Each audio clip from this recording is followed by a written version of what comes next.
सध्या राज्यभरात सुनेत्रा पवारांनी कशा प्रकारे सुनील तटकरे आणि प्रफुल्ल पटेल यांना एका पत्राच्या माध्यमातून शह दिला याची चर्चा जोरदार चालू आहे।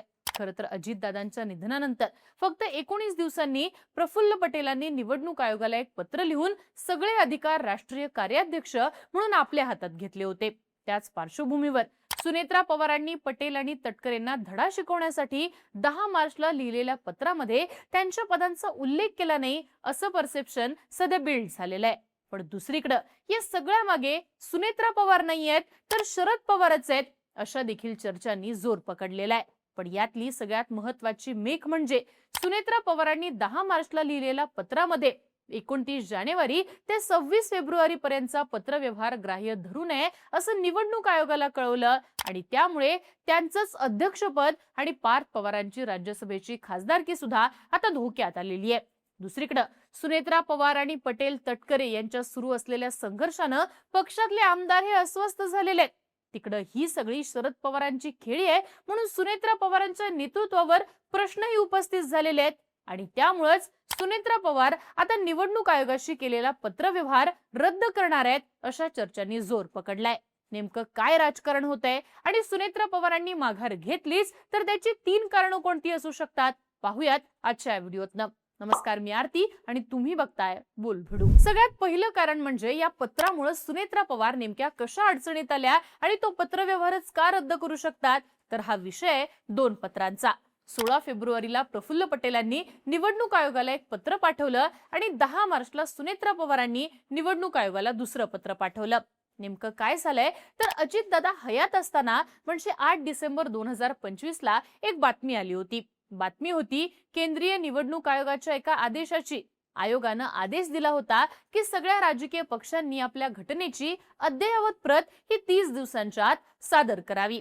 त्याप्रमाणे ती प्रत राष्ट्रवादी काँग्रेसनं सादर करणं अपेक्षित होतं, पण ही प्रत देण्यासाठी थोडा कालावधी पक्षाने मागितला आणि 16 फेब्रुवारीला तसा पत्रव्यवहार प्रफुल्ल पटेलांनी निवडणूक आयोगाशी केला, ज्यात पक्षाच्या घटनेची नवीन प्रत निवडणूक आयोगाला देण्यात आली। त्यासोबतच अजित पवारांच्या निधनामुळे पक्षाचं राष्ट्रीय अध्यक्षपद रिक्त झालेलं आहे, त्यामुळे राष्ट्रीय कार्याध्यक्षांकडे सगळे अधिकार दिले जावेत आणि त्यांच्याच नेतृत्वात पक्षाचं राष्ट्रीय अधिवेशन बोलवून नवीन राष्ट्रीय अध्यक्षांची निवड ही केली जाईल अशा आशयाचा त्या पत्रात उल्लेख होता आणि त्यानुसारच प्रफुल्ल पटेल यांच्याकडे सर्वाधिकार आले, ज्या माध्यमातून त्यांनी 26 फेब्रुवारीला राष्ट्रवादीचं राष्ट्रीय अधिवेशन बोलावलं आणि त्यातच सुनेत्रा पवारांची राष्ट्रीय अध्यक्ष म्हणून निवड देखील झाली।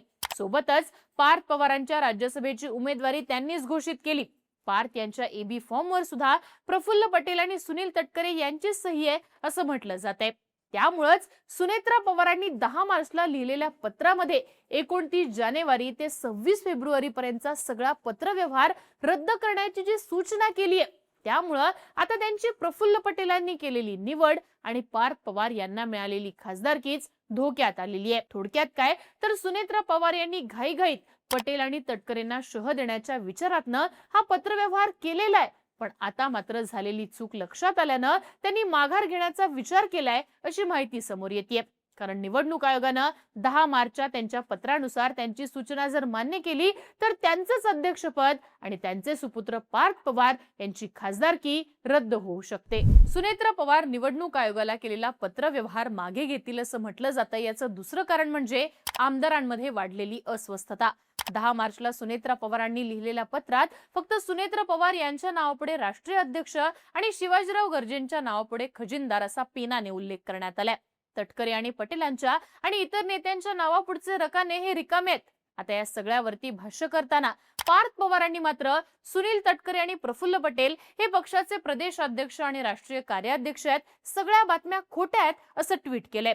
पण पडद्यामागे मात्र पार्थ पवारांनीच रोहित पवारांना प्रफुल्ल पटेलांचं 16 फेब्रुवारीचं पत्र बाहेर आणायला मदत केल्याची चर्चा आहे। पक्षांतर्गत गोष्टी रोहित पवारांपर्यंत पोहोचल्याच कशा यावरनं मग पक्षामध्ये वादळ उठलेलं आहे। दुसरीकडे पक्षावरती ओबीसी नेत्यांचा होल्ड येऊ नये म्हणून पार्थ पवार हे तटकरे पटेलांच्या विरोधात कुरघोड्या करतायत असंही बोललं जातंय। पण या सगळ्यात सरळ सरळ पक्षात पटेल आणि तटकरे विरुद्ध सुनेत्रा पवार आणि पार्थ पवार असे 2 गट पडलेले दिसतात आणि यामुळेच दादांच्या नेतृत्वात निवडून आलेल्या 41 आमदारांमध्ये अस्वस्थता पसरली आहे। पक्षामध्ये नेमकं कोणाचं ऐकायचं, कोणाच्या नेतृत्वात काम करायचं असा प्रश्न या आमदारांना सतावतोय. दुसरीकडे स्थानिक पातळीवरच्या लढ्यांमध्ये एकीकडे भाजप असेल किंवा शिंदे सेना आपल्या आमदारांच्या नेत्यांच्या पाठीमागे भक्कमपणे उभे असताना मात्र अजितदादांच्या राष्ट्रवादीच्या नेत्यांना कोणी वालीच नसल्याचं चित्र आहे. त्यामुळेच आमदारांची चलबिचल वाढताना दिसतीये.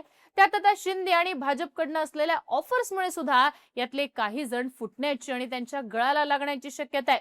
तर शरद पवारांच्या राष्ट्रवादीला आपल्या सोबत घ्या, त्यांच्यासोबत जुळून घ्या असं म्हणणाऱ्या आमदारांची संख्या देखील दिवसेंदिवस वाढते. थोडक्यात पक्षांतर्गत संघर्ष जर असाच वाढत राहिला तर आमदारांचा 41चा आकडा निम्मा व्हायला सुद्धा वेळ लागणार नाही याची जाणीव झाल्यानं सध्या सुनेत्रा पवारांनी माघार घेण्याचा निर्णय घेतलाय असं बोललं जाते. त्याच दृष्टीनं आता त्या महाराष्ट्राचा दौरा देखील करणार आहेत. पण त्याच्या आधी त्यांना पक्षांतर्गत कुरघोड्या या थांबवाव्या लागतील असं म्हटलं जाते. आता सुनेत्रा पवार या संघर्षात माघार घेतील असं म्हटलं जातं. याचं तिसरं आणि शेवटचं कारण म्हणजे हे सगळं सुनेत्रा पवारांनी नाही तर शरद पवारांनी केलं हे परसेप्शन बिल्ड झाल्यानं सुनेत्रा पवारांच्या नेतृत्वावर पुन्हा प्रश्न उपस्थित झाले. खरं तर सुनेत्रा पवारांचा शपथविधी ते त्यांची राष्ट्रीय अध्यक्षपदी निवड, मधल्या काळात त्यांचे दिल्ली दौरे ते त्यांचं पत्रकारांना सामोरे जाणं, यातल्या प्रत्येक गोष्टीत प्रत्येक घटनेत सुनील तटकरे आणि प्रफुल्ल पटेल त्यांच्या सोबत दिसलेत. पण वहिनीने टाकलेल्या लेटर बॉम्बमुळे पहिलाच त्यांचा दिल्ली दौरा एकट्याने झाल्यानं सुनेत्रा पवारांनी तटकरे आणि पटेलांच्या वर्चस्वाला शह दिलाय अशी चर्चा झाली. पण या सगळ्यात पडद्यामागनं सगळी सूत्र शरद पवारच हलवतायत. या चर्चेनं अधिक मार्केट खाल्लंय. सुनेत्रा पवार एकट्या हे सगळं करणार नाही तर गेल्या काही दिवसांमध्ये पार्थ पवारांची शरद पवारांसोबत वाढलेली जवळीक पाहता पार्थ यांना हाताशी धरून शरद पवारच पटेल आणि तटकरेंची विकेट काढतायत असं बोललं जातंय. थोडक्यात राष्ट्रवादी अजित पवार गटात घडत असलेल्या सगळ्या घडामोडींमागे जरी सुनेत्रा पवार आणि पार्थ पवार यांचा हात असला तरी शरद पवारांच्या सांगण्यानंच सगळी सूत्र हलतायत असं म्हटलं गेल्यानं सुनेत्रा पवारांच्या नेतृत्वावर पुन्हा प्रश्न उपस्थित झालेत. सुनेत्रा पवारांना असं परसेप्शन लोकांमध्ये जात असेल तर ते त्यांच्यासाठी नक्कीच धोक्याचं आहे, परवडणारं नाहीये. कारण आगामी काळात निवडणुका लढवताना त्यांना आपला पक्ष शरद पवारांच्या माइंड गेमने चालतोय हा शिक्का नक्कीच नकोय. त्यांना अजितदादांनंतर सुनेत्रा पवारांचा पक्ष या आयडेंटिटीनं लोकांमध्ये जायचंय, ना की शरद पवारांच्या इशाऱ्यावर चालणारा पक्ष म्हणून. त्यामुळेच पक्षात घडणाऱ्या अंतर्गत संघर्षामुळे सुनेत्रा पवारांना फायदा न होता तोटा अधिक होताना दिसतोय. म्हणूनच सुनेत्रा पवार आपल्या पत्रव्यवहारात माघार घेतील असं बोललं जातंय. थोडक्यात प्रफुल्ल पटेल आणि सुनील तटकरे यांच्या विरोधात केलेल्या राजकारणामुळे सुनेत्रा पवार आणि पार्थ पवार हेच अडचणीत आल्याचं बोललं जातंय. त्यामुळे आता कदाचित तांत्रिक दृष्ट्या चुकीचं कारण समोर करून 10 मार्चचं पत्र सुनेत्रा पवार माघारी घेतील असं बोललं जातंय. बाकी या सगळ्या राजकारणाबद्दल तुम्हाला काय वाटतं? तुमची मतं आणि प्रतिक्रिया कमेंट बॉक्समध्ये लिहून नक्की कळवा आणि बोलबिडूच्या YouTube चॅनलला सबस्क्राईब करा.